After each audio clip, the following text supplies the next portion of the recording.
Hello friends, I am Manohar. Today I am going to talk about the types of precedence relationships. There are four types of relationships. First is start to start, start to finish, finish to start and finish to finish. So we are going to look into deep dive these four precedence relationships in detail. So the first one is start to start. See, an activity relationship type that requires the current activity to start before the successor can start. Say for an example, trainers like me in the industry, they conduct webinar. Before pandemic, these webinars were happening in a physical conduct, in a physical setup, where participants were reaching the venue and then they were attending the webinar. We as a trainer, how we guys have been managing, or our team has been managing, like for the all the name or card which we are preparing. So once the participants reach the venue, they complete the initial registration process at the site, at the venue.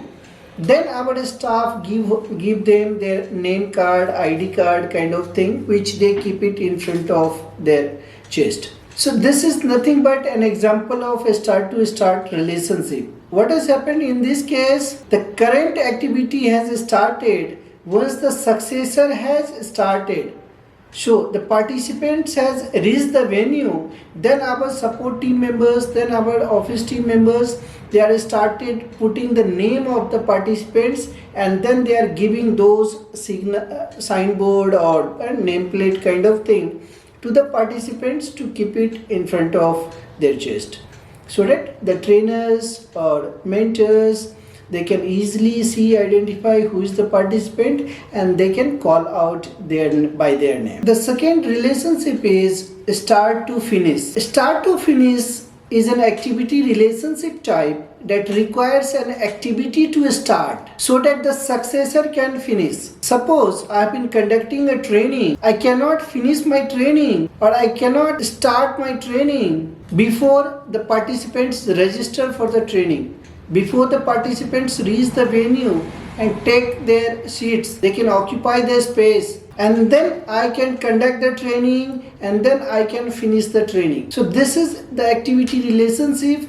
where the activity requires to start. Registration of the participants need to be started in this case. Then only I can conduct, then only I can finish my training. So this is an example of start to finish relationship. The third precedence relationship is finish to start. Finish to start. An activity relationship that requires the current activity to be finished before the successor can start. How we can understand clearly this with an example of real estate building example. Suppose you have purchased a home, you have paid the partial payment or you have released the full payment, whatever the process, banking, whatsoever is done. So your builder, say for an example Lodha Group, you have to obtain occupancy certificate, occupancy permission from the Lodha builders before the team or you can identify the finished spaces for the customer tour. Suppose some new customers are reaching the venue to see the locality or progress of the construction which is happening, but their office staff, their sales staff cannot allow visitors, the customers, to enter into an area where the permission is not granted by the government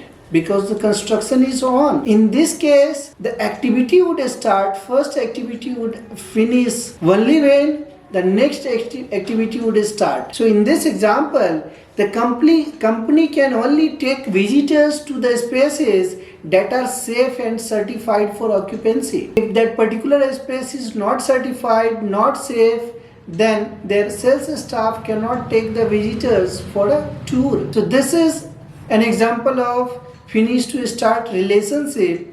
In this, the current activity has to be finished. That means the certification, the permission has to be taken, has to be granted before the visitors enters the premise area for visiting purpose.